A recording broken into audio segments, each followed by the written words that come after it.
আজকে যেমন সবাই পালিয়ে গেছে। আসসালামু আলাইকুম প্রিয় দর্শক, চাইতায় আপনাদের সকলকে আমন্ত্রণ জানাচ্ছি। এবং সম্ভোগের দৈত্য ইউনূসের সন্ত্রাসী জঙ্গি ডাকাত দলের বিভিন্ন সদস্যকে রাষ্ট্রদূত নিয়োগ নতুন করে শুরু করেছে। পত্রিকার খবরে 4-5 জনের ছবি দেখলাম, তার মধ্যে ইউনূসের বান্ধবী বা উপপত্নী লামিয়াও রয়েছে। লামিয়া রাষ্ট্রদূতের বিষয়টা সামনে আসাতে এটা পরিষ্কার যে ইউনূস বুঝতে পেরেছে সে দৃশ্যপটে আর থাকতে পারবে না, বাংলাদেশে সে আগেই আর থাকতে পারবে না। লামিয়াকে তাই নিরাপদে কোথাও তার পাঠিয়ে দেওয়া দরকার। এখন কোথায় সে লামিয়াকে পাঠায় সেটা দেখার বিষয় আছে। সে কি লামিয়াকে এমন কোনো জায়গায় পাঠাবে যেখানে সে ভবিষ্যতে বসবাস করবে, না এমন কোনো জায়গায় পাঠাবে যেখানে টাকা পয়সা সরানো দরকার? আপনারা জানেন কিনা জানি না, প্রধানমন্ত্রী শেখ হাসিনা সহ অনেকেই বলেছেন এবং বাংলাদেশের মানুষ এটা বিশ্বাস এখনো করে কিনা জানি না, বাংলাদেশের সবচেয়ে দুর্নীতিগ্রস্ত মানুষ ছিল ইউনূস, এখনো আছে। সবচেয়ে বড় টাকা পাচারকারী এবং সবচেয়ে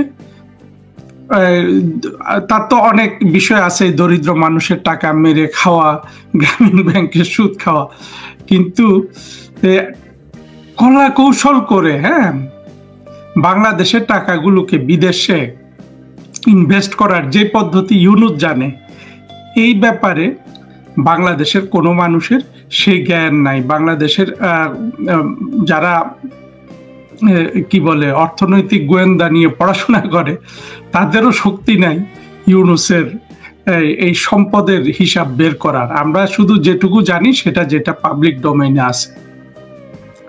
ফলে ইউনূসের এমন কোনো টাকার অভাব নাই যে লামিয়ার মাধ্যমে তার টাকা পাচার করতে হবে। কিন্তু আমরা দেখেছি ইউনূস যেই ধরনের লোভী মানুষ, যেইভাবে সে আগামী 5000 প্রজন্মের টাকা নিজের পকেটে রাখতে চায়, শেষ মুহূর্তে ব্রিফকেসে সুটকেসে ভরে ওই বাংলাদেশ ব্যাংকের যে সি গ্রেড বা ডি গ্রেড যে হাসান মনসুর আরেক বদমাশ আছে, ওকে ব্যবহার করে ইউনূস লামিয়াকে দিয়ে শেষ মুহূর্তে অনেক বস্তা টাকা বিদেশে নিয়ে যাবে, যদি এটার কোনো সন্দেহ থাকার কোনো কারণ নাই। ফলে ইউনূসের এটা আসলে চলে যাওয়ার একটা নির্দেশনা দেয়। সাথে সাথে অনেকগুলা বদমাস এগুলো আসছে কোথা থেকে? লুৎফে সিদ্দিকী নামে একজন, তার বাপ ছিল পুলিশের লোক, একই ফ্যামিলি থেকে দুইটাকে নাকি রাষ্ট্রদূত বানাচ্ছে, এই লুৎফে সিদ্দিকী এবং তার বোন। এই লুৎফে সিদ্দিকীকে যখন আনা হয় তখন অনেকেই কি যে মানে এখানে ঢাকঢোল পিটিয়েছে, সে বিশাল এক অধ্যাপক, বিশাল কিছু করে ফেলেছে অল্প বয়সে। এবং আমি এমনকি ওই যে নৌকায় করে যে অ্যাটম বোমা আনার কথা বলেছিল, সেই শাহিদুজ্জামানকেও আমি টকশো করতে দেখেছি যে লুৎফে সিদ্দিকীর দেখে বায়োডাটা পড়ে সে এত অভিভূত, সে জানে যে ইউনূস ম্যাজিক শুরু করেছে। তারপর তো আমরা দেখলাম 15-16 মাসে আসলে শুধু বাংলাদেশের ক্ষয় আর ক্ষয়, এবং এদের কারো কোনো কিন্তু ভূমিকা নাই। এই ধরনের আপনার কি বলে একটা ধোঁকাবাজি তন্ত্রে আপনি কোনো ভূমিকা রাখতে পারেন না। তারপরে দিল কাকে? ঢাকা বিশ্ববিদ্যালয়ের ভিসি নিয়াজকে। দেখেন, বাংলাদেশে এর আগে একটা পুরোপুরি গুন্ডা সন্ত্রাসী কখনো ভিসি হয় নাই। এই নিয়াজ আবার দেখলাম যে শেখ হাসিনার সরকারের আমলে বঙ্গবন্ধু বলেও কিছুদিন চিৎকার করেছিল, কিন্তু সে ছিল পুরাপুরি একটা মৌলবাদী শিবিরের গুন্ডা। ঢাকা বিশ্ববিদ্যালয়ে আসলে কি বলবো, আমাদের বাংলাদেশটাকে জঙ্গি, সন্ত্রাসী, স্বাধীনতা বিরোধী মৌলবাদীরা এমনভাবে অপমানিত করার সুযোগ পেয়েছে, আমাদের কি বলবো অসাবধানতার সুযোগ নিয়ে। ঢাকা বিশ্ববিদ্যালয়ের আগে দেখেন বিএনপির ভিসিগুলা যদি আমরা দেখি, মনিরুজ্জামান মিয়া, ইমাজউদ্দিন আহমেদ, মিস্টার ফয়েজ, এই লোকগুলো পাকিস্তানপন্থী, কিন্তু দেখেন এরাও কিন্তু একটা ডিসেন্ট মানুষ, তাই না? সমাজে তাদের একটা ভাবমূর্তি আছে। তার সাথে মিলিয়ে আপনি নিয়াজকে খাড়া করেন তো, দেখবেন আপনি কতটা অপমানিত বোধ করবেন যদি আপনি ঢাকা বিশ্ববিদ্যালয়ের ছাত্র হন বা এই বিশ্ববিদ্যালয় নিয়ে আপনার কোনো ধরনের আবেগের কোনো জায়গা থাকে। এই নিয়াজকেও এই ইউনূস রাষ্ট্রদূত বানালো, অর্থাৎ নিয়াজও জানে যে এগুলো সব আসলে বিদেশে পালিয়ে যাচ্ছে, ভবিষ্যতে এগুলো কেউ আর কোনোদিন বাংলাদেশে ঢুকবে না, ঢোকার ইচ্ছা ওদের নাই এটা, এবং তারা পারবেও না। ইউনূস এর আগে আরো 3-4টা বিভিন্ন দূতাবাসে নিয়োগ দিয়েছে। আপনার ওই যে ফজল আনসারি নামে যে জঙ্গিটা ওয়াশিংটনে ডিপ স্টেটের পয়সা খেয়ে খেয়ে ওইখানে প্রধানমন্ত্রী শেখ হাসিনার বিরুদ্ধে এবং আওয়ামী লীগের সরকারের বিরুদ্ধে লেকচার দিত, এই স্টেট ডিপার্টমেন্টের যারা ছিল কি বলে স্পোক্স পারসন ছিল তাদের সামনে, তাকে রাষ্ট্রদূত করলো।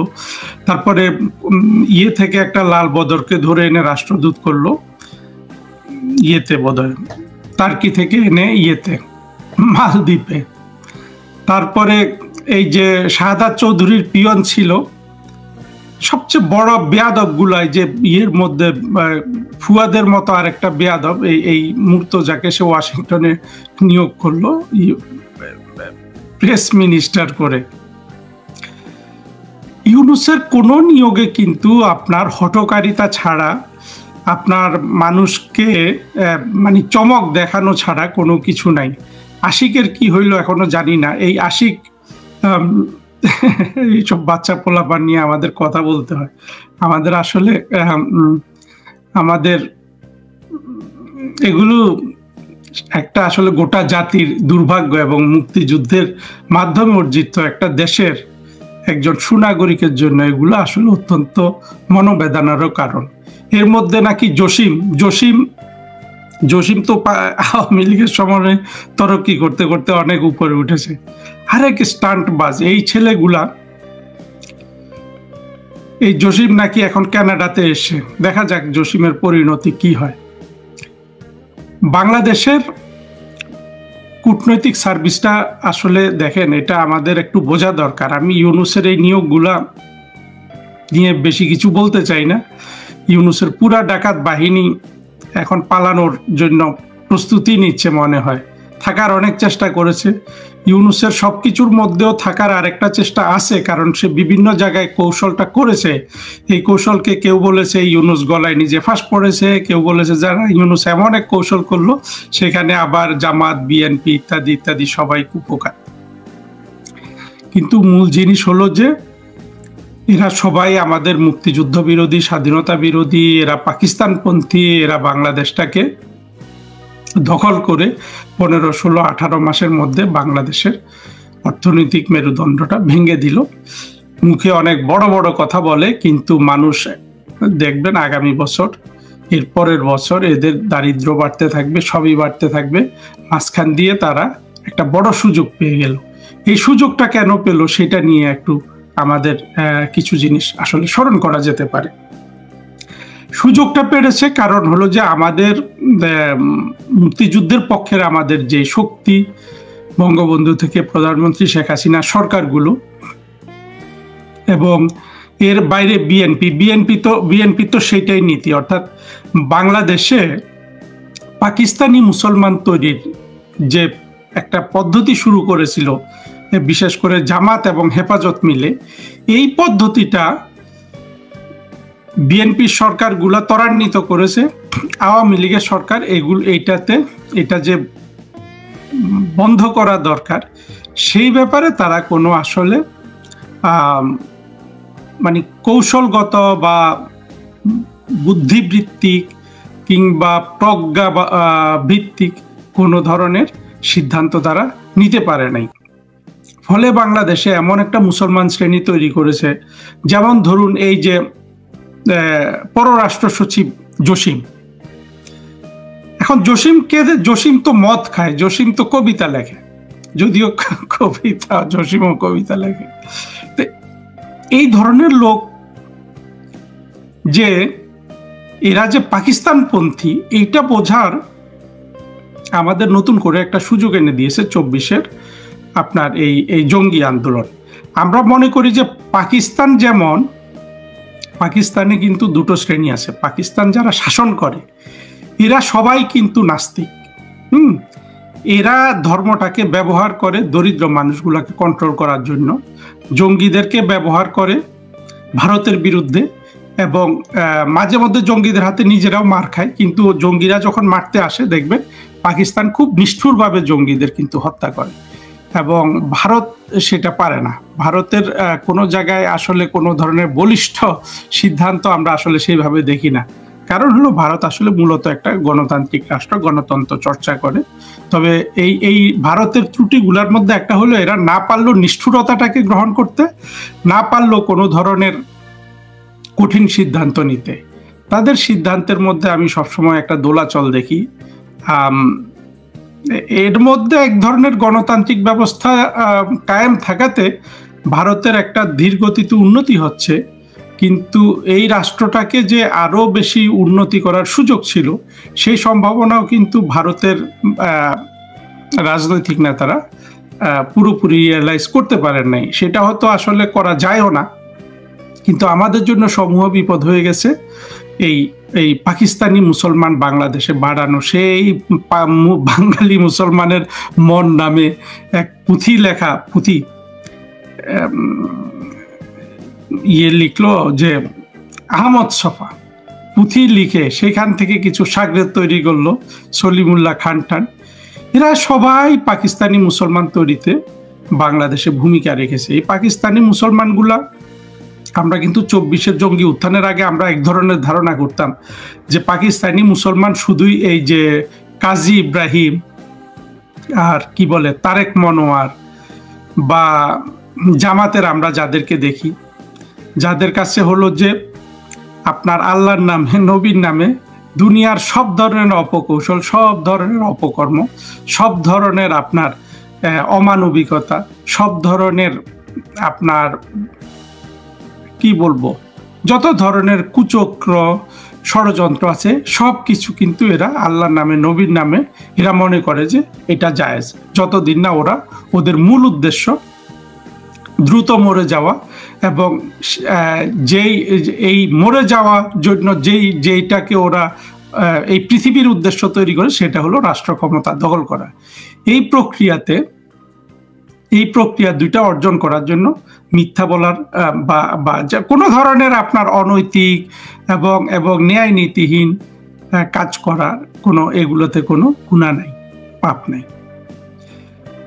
পাশাপাশি এই জঙ্গি যারা তৈরি করেছে জামাত হেফাজত মিলে, এই যে মুসলমান শ্রেণীটা অর্থাৎ পাকিস্তানি মুসলমান, এদেরকে পাকিস্তানের যে আপনার শাসক শ্রেণী আছে যেটা নাস্তিক, একেবারে মোটা দাগে আপনি বলতে পারেন নাস্তিক, এই শ্রেণীর একটা নাস্তিক শ্রেণী যখন এই বাংলাদেশের এই জামাত হেফাজত দ্বারা তৈরি পাকিস্তানি মৌলবাদী গোষ্ঠী বা মৌলবাদী জনসাধারণের নেতৃত্বকে বা এদের প্রাধান্যটাকে সমর্থন করে এক ধরনের আপনার পাকিস্তানের মতো একটা শাসক শ্রেণী এই মুসলমানদের মধ্যেও আমরা দেখতে পাই, এবং এরা খুবই প্রিভিলেজড।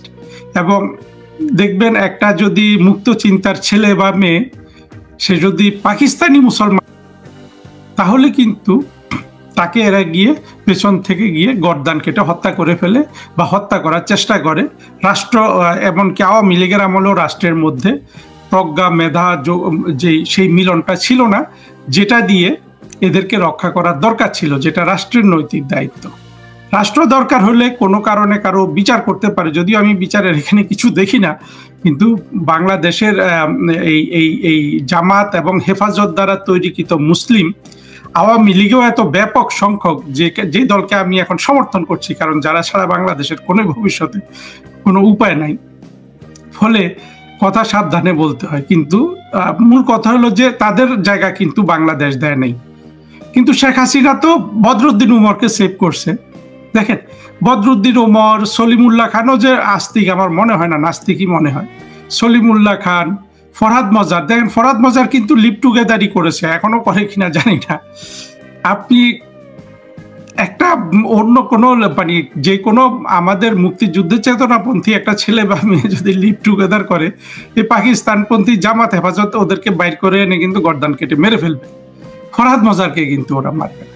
দেখেন চীনের মতো এক দেশ দুই নীতি চালাচ্ছে, এবং অসংখ্য এই পাকিস্তানের শাসক শ্রেণী এই এই মানে শাসক শ্রেণীর মতো একটা গোষ্ঠী বাংলাদেশে কিন্তু তৈরি হয়েছে, এবং এদের মূল কনস্টিটিউয়েন্সি ছিল এই জামাত হেফাজতের মুসলমানগুলা, এবং এদের শিরোমণি হইল এই ইউনুস তো নাস্তিক, তাই না? লামিয়া ইউনুস, এরা যা করে প্রকাশ্যে এবং নীরবে এবং পর্দার আড়ালে এবং সম্মুখে, এতে কিন্তু হেফাজত জামাত এদের কিন্তু কোনো সমস্যা নেই। অর্থাৎ হেফাজত জামাত মিলে বাংলাদেশে যেই শ্রেণীটা তৈরি করেছে, এই শ্রেণীটাই বাংলাদেশের পররাষ্ট্র মন্ত্রণালয়কে আপনার ইয়ে করে এসছে সবসময়, এই ডমিনেট, মানে এটাই হলো এই মুসলমানগুলাই যাদের আসলে কোনো মনের মধ্যে কোনো আলো নেই। এদের নানান জিনিস আছে, এদের গলা ভালো, এরা সুন্দর করে কথা বলতে পারে, এরা এটা সেটা, এদের না আছে কোনো ধরনের আপনার সৃজনশীল পড়াশোনা, না আছে সৃজনশীল কূটনীতির কোনো ধরনের ধারণা, এদের না আছে কোনো আপনার সত্যিকারে বাংলাদেশের স্বাধীনতা যুদ্ধের যে চেতনা, সেই চেতনায় আলোকিত মানুষ হওয়ার তো সুযোগই নেই। এরা তো গড়েই উঠেছে পাকিস্তানি মুসলমান হিসেবে, অর্থাৎ বাংলাদেশের পররাষ্ট্র মন্ত্রণালয়টা সবসময় পাকিস্তানি মুসলমানদের দখলে ছিল, এবং সেখানে আপনার যেমন নাস্তিক ছিল, আস্তিক ছিল, ধরেন নাস্তিক ছিল জসিম, আস্তিক ছিল রিয়াজ হামিদুল্লাহ এখন দিল্লিতে কি বলে ইউনুসের হাই কমিশনার। এরা মিলে সবসময় পররাষ্ট্র মন্ত্রণালয় চালিয়েছে। অথচ আমাদের দরকার ছিল, দেখেন, বাংলাদেশটাকে যদি মুক্তিযুদ্ধের ধারায় নিয়ে আসতে হয়, বাংলাদেশের কয়েকটা মন্ত্রণালয়ে সবসময় আপনার যারা প্রশাসক হিসাবে নিযুক্ত হবেন রাজনৈতিক দল থেকে, আওয়ামী লীগ থেকে, তারা যদি মুক্তিযুদ্ধের চেতনায় নিজেরা সত্যিকার অর্থের শৈথিল্য দেখান, তাহলে আর সেই মন্ত্রণালয়গুলোকে ফিরে আনতে পারবেন না। আমি শুধু পররাষ্ট্র মন্ত্রণালয়ের কথা কিছু আপনাদেরকে বলি। যেমন ধরেন, প্রধানমন্ত্রী শেখ হাসিনা যখন 2009 সালে ক্ষমতা গ্রহণ করেন, তখন দীপু মনি হলেন পররাষ্ট্র মন্ত্রী, আর মিজানুল কায়েসকে করা হলো পররাষ্ট্র সচিব। মিজানুল কায়েসের বাংলাদেশের মুক্তিযুদ্ধের চেতনায় বিশ্বাস এবং সেই ধরনের একজন মানুষ হওয়ার চেতনাটার মধ্যে চেতনা ছিল, কিন্তু দেখেন, মুক্তিযুদ্ধের চেতনায় আপনার চেতনা যদি মুক্তিযুদ্ধের চেতনাও থাকে, শুধু সেটা দিয়েও আপনি নাগরিক হিসাবে সেটা ঠিক আছেন, কিন্তু আপনি যদি কোনো প্রশাসনিক পদ গ্রহণ করেন, তখন কিন্তু আপনাকে ওই চেতনা বাস্তবায়ন করতে হবে। চেতনা বাস্তবায়ন করতে গেলে আপনাকে সর্বপ্রথম যেই জায়গাটায় আপনাকে শুদ্ধ হতে হবে, সেটা হবে অর্থলোভ থাকা যাবে না। অর্থলোভ যদি থাকে, আপনি চেতনা বাস্তবায়ন করতে পারবেন না। আর বাংলাদেশে জামাত হেফাজত মিলে যে মুসলমান শ্রেণী তৈরি করেছে, অর্থাৎ যে স্বাধীনতা বিরোধী মৌলবাদী শ্রেণী, যেই একটা ইউনিক মুসলমান শ্রেণী, যেটা সারা বিশ্বের খুব কম দেশে এই ধরনের হৃদয়ে ঘৃণা ধারণ করে এবং দুনিয়ার সব ধরনের অপকর্মকে জায়েজ মনে করে, এই ধরনের মুসলমান শ্রেণী পৃথিবীর খুব বেশি দেশে কিন্তু নাই। এই মুসলমান শ্রেণীকে যদি আপনি ঠিক করতে হয়, আপনি যদি মন্ত্রী হন, আপনি যদি সচিব হন, আপনার শুধু মুক্তিযুদ্ধের চেতনাটা মনের মধ্যে থাকলেই হবে না, আপনার অর্থনৈতিক লোভটা কমপক্ষে সীমিত হতে হবে। কারণ এই লোভে যদি আপনি পেয়ে বসে যায়, হ্যাঁ, এই দুটো যদি আপনার থাকে, অর্থাৎ টাকা রোজগারের ধান্দায় আপনি চলে গেলে, আপনি আর আপনার চেতনা বলুন, আপনার আদর্শ বলুন, সেটা আপনি বাস্তবায়ন করতে পারবেন না। মিজানুল কায়েস বিএনপির সময় 5-6 বছর রাস্তায় রাস্তায় ঘুরছে, ওএসডি হয়েছিল বা বিভিন্ন ধরনের অপমানিত হয়েছে, ফরেন সেক্রেটারি হয়ে সে উসুল করার জন্য বসে গেল যে তাকে টাকাগুলো উদ্ধার করতে হবে। আর মিজানুল কায়েসের দুর্ভাগ্য হলো, সে এমন একটা মন্ত্রণালয়ের সচিব, সেখানে চাইলেই ওই যে প্রবাসী কল্যাণ মন্ত্রণালয়ের সচিবের মতো বা হোম সেক্রেটারির মতো বা অন্য এলজিআরডি সচিবের মতো কিংবা স্বাস্থ্য সচিবের মতো রাতারাতি 100 কোটি টাকা বানিয়ে ফেলা যায় না। ফলে সে তার সাধ্য মতো চেষ্টা করেছে, আর সে সাথে সাথে তখনকার পররাষ্ট্রমন্ত্রী দীপুমণির সাথে সে পার্সোনাল ক্লিকে চলে গেছে, অর্থাৎ দীপুমণি আর এই ইয়েকে কি বলে, দীপুমণির সহ্য হয় না মিজানুল কায়েসকে, মিজানুল কায়েসের সহ্য হয় না দীপুমণিকে। ফলে এই দীপুমণির যে কূটনৈতিক ক্যাপাসিটি বা ইন্টেলেকচুয়াল ক্যাপাসিটি, যেটা মানে পররাষ্ট্র মন্ত্রণালয় থেকে আসার কথা ছিল, সেটা এসছে এই রিয়াজ হামিদুল্লাহদের মাধ্যমে, যেগুলো পুরোপুরি, একটা হলো রিয়াজ হামিদুল্লাহ পাকিস্তানি জঙ্গি, সুফিউর রহমান, এই লোকগুলা, এবং এর পরিস্থিতিটা তৈরি করে দিয়েছে মিজানুল কায়েস। চিন্তা করেন, প্রধানমন্ত্রী শেখ হাসিনা বা সজীব ওয়াজেদ জয়, আমি আসলে তাদের জন্য ভিডিও করি, আমার ভিডিওতে কত লাখ, কত হাজার, কতশো ভিউ হলো, এগুলোর চেয়েও বড় দরকার হলো যে যদি প্রধানমন্ত্রী শেখ হাসিনা, আমাদের ভবিষ্যৎ নেতা সজীব ওয়াজেদ জয়, ইনারা যদি আমার ভিডিওগুলা শুনেন, তাদের একটা ইনসাইট গ্রো করবে কিভাবে তাদের নিজেদের দলের লোকজন নিজেরা অভ্যন্তরীণ মারামারি, ছোটখাটো বিবাদ নিয়ে, লোভ লালসা নিয়ে, হ্যাঁ, নিজেরা মারামারি করে একটা রাস্তা তৈরি করে এই অশুভ শক্তি পাকিস্তানি মুসলমানগুলোর জন্য। সেইটা তাদের বোঝা উচিত। সেটা যদি আমাদের দেখতে হয়, এই ফরেন মিনিস্ট্রিতে সবচেয়ে উজ্জ্বল উদাহরণ ছিল দীপুমণি আর মিজানুল কায়েসের মারামারি দেখা। যাই হোক, এখন মন্ত্রী যেহেতু শক্তিশালী, শেষ পর্যন্ত মিজানুল কায়েস টিকতে পারে নাই। মিজানুল কায়েসের পরে নিয়ে আসলো ইয়েকে, শহীদুল হককে। শহীদুল হক সম্পর্কে অনেক খারাপ কথা বলেছি অতীতে, এখন আর বলতে চাই না, কিন্তু আমি শেখ হাসিনাকে জিজ্ঞেস করতে চাই, আপনি বা সজীব ওয়াজেদ জয়কেও জিজ্ঞেস করতে চাই যে আপনারা এই যে এই শহীদুল হক ভারতে কোথায় গিয়ে দিল্লি বিশ্ববিদ্যালয়ে বঙ্গবন্ধু চেয়ার দখল করেছিল, হ্যাঁ, আজকে শহীদুল হক কোথায়, বঙ্গবন্ধু চেয়ার কোথায়? পাকিস্তানি আপনাদের যেটা, এগুলো খুবই দুঃখের কথা। অর্থাৎ ভবিষ্যতে এখন তো আমরা দেখতে পাচ্ছি যে বিশ্ব মিডিয়াতে প্রধানমন্ত্রী শেখ হাসিনার জয় জয়কার, উনি অত্যন্ত ডিপ্লোম্যাটিক পদ্ধতিতে কৌশলগতভাবে যাচ্ছেন। সেটার ফল যে আমরা দেখতে পাচ্ছি যে সারা বিশ্বে কিন্তু এখন বিশ্ব নেতাদের মধ্যে, সারা বিশ্বের মিডিয়াতে সবচেয়ে বড় ফোকাসে আছেন প্রধানমন্ত্রী শেখ হাসিনা। অর্থাৎ আওয়ামী লীগ যে দ্রুত, আর বাংলাদেশে দেখেন লকডাউনটা যেভাবে পালিত হলো, যেভাবে ইউনুস ভয় পেয়ে গেল, গুন্ডা পান্ডা সন্ত্রাসীরা ভয় পেয়ে গেল, এর মানে কি? মানে হলো যে খুব দ্রুত, হ্যাঁ, সেই দ্রুতটা 6 মাসে হবে না 2 বছরে হবে, সেটা বলার সময় আমি জানি না, কিন্তু খুব দ্রুত আওয়ামী লীগ কিন্তু ক্ষমতায় ফিরে আসছে। ক্ষমতায় ফিরে আসলে কোন কোন জিনিসগুলা বাংলাদেশে আমাদের কাল হয়েছিল, সেই জিনিসগুলো আমাদের আসলে সবসময় এখনই হলো যে এই ভুলগুলা নিয়ে বসে চিন্তা করার। সেই দিক থেকে আমরা দেখলাম যে এই প্রথম ভুলটা শুরু হয়ে গেল এই মিজানুল কায়েস, দীপুমণি, দুইজনেই মুক্তিযুদ্ধের পক্ষে, আওয়ামী লীগের সমর্থক, ঠিক আছে, কিন্তু এরা অভ্যন্তরীণ কোন্দলে দাঁড়িয়ে গিয়ে এই পররাষ্ট্র মন্ত্রণালয়ের আর কোনো সুযোগ তৈরি হয় নাই যে এই মন্ত্রণালয়টা মুক্তিযুদ্ধের চেতনায় আসার কোনো চেষ্টা করে। আসলে এখানে চেষ্টা করারই সুযোগ খুবই কম। প্রধানমন্ত্রী শেখ হাসিনা যাদের পরবর্তীতে সচিব করেছেন, এই লোকগুলোর যোগ্যতা তো ছিল, অর্থাৎ ওইখানে যা কিছু ছিল, কিন্তু যোগ্যতা তো আসল জিনিস না। আসল জিনিস হলো যে আমাদের মুক্তিযুদ্ধের চেতনায় বাংলাদেশকে ফিরিয়ে আনা। অর্থাৎ আপনি ইমিডিয়েটলি যদি আপনি কি বলে কোনো ধরনের বাছ বিবেচনা না করে যে কাউকে আপনি বড় একটা দায়িত্ব দিয়ে দেন, আপনার যেটা হবে কি, আপনার ইমিডিয়েট পারপাসটা সার্ভ হবে, কিন্তু দীর্ঘমেয়াদে যখন 2024-এ যে অশনি বিপদটা আমাদের উপর ঘাড়ে এসে চাপলো, সেই সময়ে ওই লোকগুলাকে আপনি ওয়াকার হিসাবে আবির্ভূত হতে দেখবেন। সেক্ষেত্রে আমি বলবো যে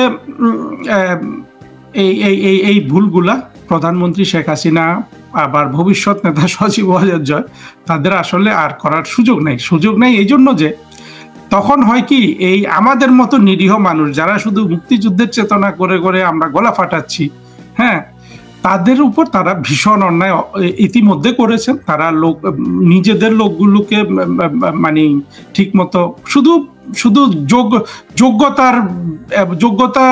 তো আসলে যোগ্যতার ভিত্তিতেও তারা কিছু চিন্তা করেনি। তারা যে মুক্তিযুদ্ধের চেতনায় যে বাংলাদেশটাকে দাঁড় করানো দরকার, সেই দিকে আমি তো অন্তত কোনো মানুষকে দেখিনি। সেই কাজগুলো ভবিষ্যতে এইটাই একমাত্র গুরুত্বপূর্ণ কাজ হওয়া উচিত।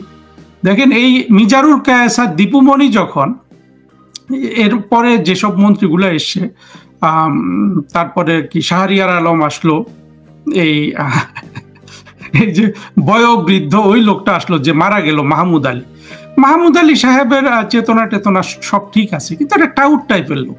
এবং আমি কিছুই দেখলাম না। এই লোকটা শুরু করলো যে যে মুক্তিযুদ্ধের চেতনা, পররাষ্ট্র নীতিকে ফিরিয়ে আনবে মুক্তিযুদ্ধের চেতনায়, তার কোনো দিকে সে গেল না। পরে তিনি তাকে আবার কিভাবে প্রধানমন্ত্রী শেখ হাসিনা অর্থমন্ত্রী নিয়োগ দিলেন আমি বুঝি না। অর্থমন্ত্রী আপনি ইয়েকে দিতেন, এই মোমেন সাহেবকে দিতেন, আমাদের পররাষ্ট্রমন্ত্রী। কেন দিয়ে মোমেন সাহেবকে দিতে বলছি?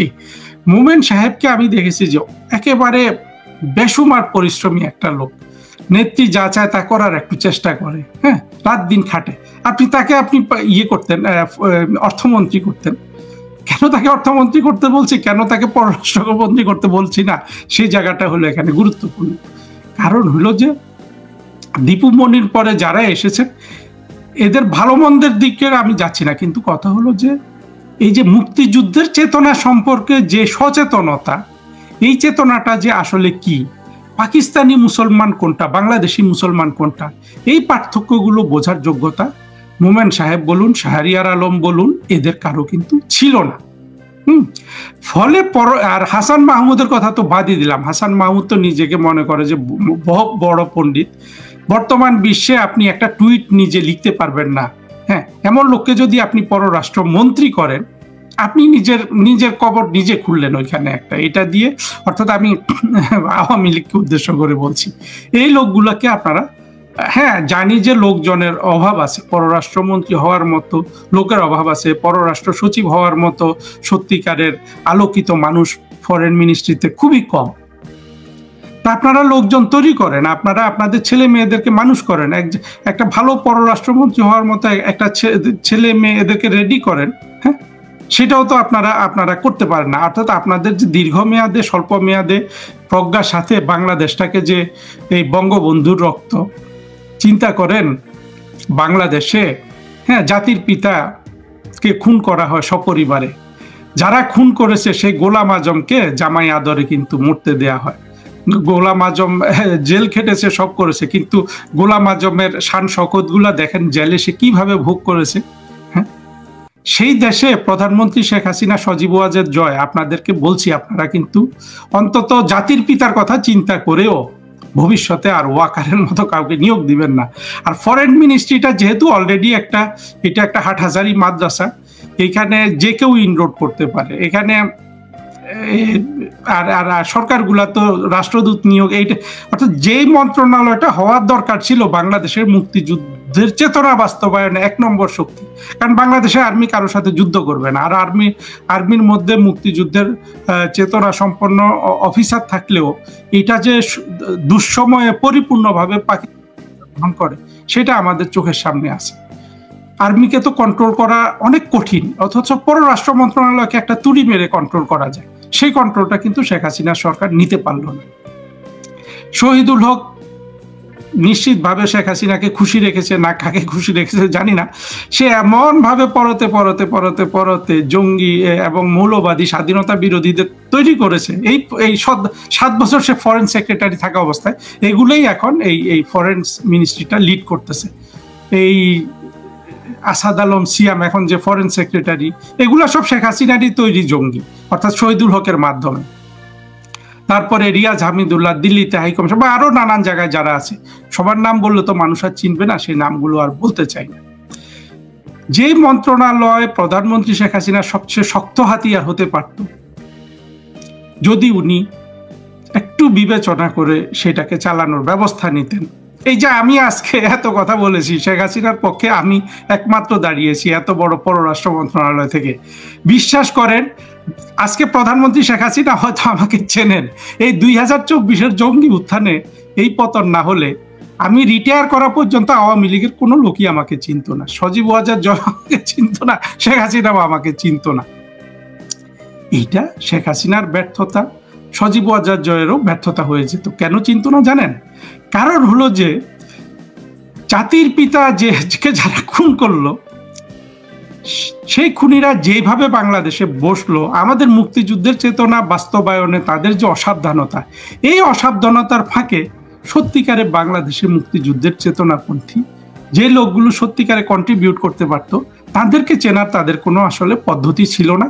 ফলে এই চেনা কোনোদিনও হতো না, এবং যে একটা করুণ পরিণতির মাধ্যমে এই চেনাটা হলো, সেটাতে আমি ক্ষতিগ্রস্ত না, আমি সুখীও না। আমি প্রধানমন্ত্রী শেখ হাসিনার জন্য সবচেয়ে বেশি কষ্ট পাই যে যেই মানুষটা সারাদিন পরিশ্রম করে বাংলাদেশকে এত বড় একটা অর্থনৈতিক অগ্রগতি দিলেন, বাংলাদেশের গরিব দুঃখী মানুষের জীবনের উন্নতির চেষ্টা করলেন, তাকে অপমানিত হতে হয়েছে একমাত্র পাকিস্তানি মুসলমানদেরকে কিভাবে ডিল করতে হবে এই সম্পর্কে ধারণা বা প্রজ্ঞা তৈরি করতে না পারাতে। সেই পাকিস্তানি মুসলমানের পররাষ্ট্র মন্ত্রণালয় যেমন ভর্তি, এই বাংলাদেশটাও ভর্তি। দেখেন, আমাদেরকে এই পাকিস্তানি মুসলমানদেরকে কিভাবে ডিল করতে হবে এর বিকল্প আমি কিন্তু বারবার বলছি। আমরা যারা মুক্তিযুদ্ধের চেতনায় বিশ্বাসী এবং যারা মননশীল, ক্রিয়েটিভিটিতে বিশ্বাসী, তাদের চিন্তা করতে বলবো। আমার থেকে ভালো চিন্তা কেউ যদি নিয়ে আসতে পারেন, সেটাকেও গ্রহণ করতে হবে। আপাতত আমি সেটা পাবলিক ডোমেইনে দেখছি না। আমার কথা হলো, বাংলাদেশে যে পাকিস্তানি মুসলমান তৈরি হয়েছে, এই মুসলমানগুলাকে আমরা চাই না। আমরা দরকার হলো সৌদি আরবের মুসলমান চাই, আমরা সৌদি আরবের মতো মুসলমান তৈরি করব। হ্যাঁ, তারা তো এই যে হিন্দু ঘৃণা, ভারত ঘৃণা করে না। আপনার ইউএইর মুসলমান তৈরি করব, যেখানে ভারতের লোকজন এই দেশটার সব ধরনের চালিকা শক্তি। আমরা দরকার হলে মিশরের মুসলমান তৈরি করব, যেখানে আপনার খ্রিস্টানদেরকে তো মিশরের মুসলমানরা, হ্যাঁ সেখানে তো জামাতে ইসলাম আছে, ব্রাদারহুড, কিন্তু বাকি মুসলমানগুলা তো এই খ্রিস্টানদের ঘৃণা করে না। তারপরে আমরা মরক্কোর মতো মুসলমান তৈরি করব, আমরা সারা বিশ্বের মুসলমান তৈরি করব দরকার হলে বাংলাদেশে। কিন্তু আমাদের এই যে পাকিস্তানি মুসলমান তৈরি হয়ে গেল, এই মুসলমানগুলাকে আমাদের রিপ্লেস করে ফেলতে হবে। এরা আমাদের মুক্তিযুদ্ধের সবচেয়ে বড় শত্রু। আমরা এটা যদি রিপ্লেস করার কথা চিন্তা না করি, ভবিষ্যতে কিন্তু আমরা মুক্তিযুদ্ধের পক্ষের, অর্থাৎ বঙ্গবন্ধুর সৈনিকরা বা শেখ হাসিনার সৈনিকরা বাংলাদেশে টিকতে পারবো না। আমরা কিছুদিন এসে রাষ্ট্র শাসন করতে পারবো, কিন্তু তারপরে আবার এই পাকিস্তানি মুসলমানগুলা আমাদেরকে পরাজিত করবে। সুতরাং বাংলাদেশ থেকে পাকিস্তানি মুসলমানদের আপনার নির্বিষ করে দেয়া, এদের রাজনৈতিক এবং অর্থনৈতিক ক্ষমতা জিরো করে দেয়া, এটা আমাদের এই প্রজেক্টটাই হওয়া উচিত ভবিষ্যতে মুক্তিযুদ্ধের পক্ষের যে সরকার আসবে তার একমাত্র প্রজেক্ট। এবং সেখানে পররাষ্ট্র মন্ত্রণালয়কে তার পোটেনশিয়াল অনুযায়ী ব্যবহার করতে হবে। প্রধানমন্ত্রী শেখ হাসিনার 15-16 বছর সময়টা ছিল একটা, আমি বলবো যে একটা মানে এই সময়টা হতে পারতো একটা 10-15 বছর একটা মন্ত্রণালয়কে, যেখানে বছরের পর বছর পাকিস্তানি মুসলমান দখল করেছে, তৈরি হয়েছে, লালন পালন হয়েছে, সেই মন্ত্রণালয়টাকে 10-15 বছর সময় কিন্তু বেশ ভালো একটা সময় এটার খোল নলছে পাল্টে দেয়া। সেই চেষ্টাটা যেন ভবিষ্যতে করা হয়, কারণ বাংলাদেশের মুক্তিযুদ্ধের চেতনা বাস্তবায়নের জন্য পররাষ্ট্র মন্ত্রণালয় সবচেয়ে অনুকূল ভূমিকা কেন পালন করতে পারে জানেন? কারণ হলো মুক্তিযুদ্ধের চেতনা সারা বিশ্বে বিক্রি করা যায়। এই জঙ্গি মৌলবাদ সারা বিশ্বের কোথাও বিক্রি করা যায় না, তারপরেও এটাই বিক্রি চলছে। কারণ হলো এখানে যেসব মেধাবী ছেলে মেয়েগুলো আসে, এগুলা সবাই মগজ ধোলাইকৃত পাকিস্তানি মুসলমান। এই পরিস্থিতিটা ভবিষ্যতে আমাদের চেঞ্জ করতে হবে, এটা আমাদের এখনই ভাবতে হবে। এবং এই পরিবর্তন না করলে আমাদের সত্যিকারের বাংলাদেশ গঠনে এই কূটনৈতিক সার্ভিস থেকে আমাদের কোনো কিছু কখনো অ্যাড হবে না, এবং বিপদে এরা সবাই ওয়াকারের মতো পালিয়ে যাবে। আজকে যেমন সবাই পালিয়ে গেছে, আমি তো কাউকে দেখি না। ধন্যবাদ।